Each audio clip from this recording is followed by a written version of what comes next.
اسامہ کو اس کی بات سنتے ہی اپنی پڑی تھی۔ اس نے لفظ ضروری پر زور دیتے ہوئے کہا تھا۔ وہ تینوں ایک ہی یونیورسٹی میں زیر تعلیم تھے اور ان کی دوستی بھی کافی گہری تھی، مگر شہباز اسامہ کی نتلی لڑکیوں سے دوستی پر اکثر اسے حائف رہتا تھا۔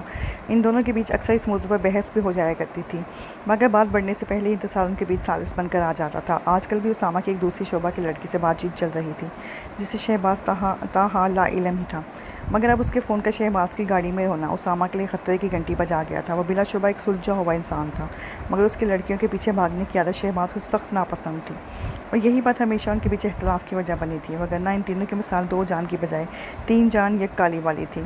تمہارا علاج بھی یہی ہے بیٹا، انتصار نے اس کے ہوائیاں اڑتے چہرے سے ہاتھ اٹھاتے اسے چھیڑا تھا۔ تم تو پکے میرے دشمن ہو بیٹا، اگر اس پر شہباز سے میرا آکڑا ہوا نا تو تیری پول کھولنے میں بھی چند منٹ نہیں لگاؤں گا میں۔ اسامہ نے اسے خونخوار تیوروں سے دیکھتے تنبیہی لہجے میں دھمکی دی تھی۔ بیٹا تو اپنی خیر منا، ابھی تو مجھے دمکانے کی حالت میں نہیں ہے۔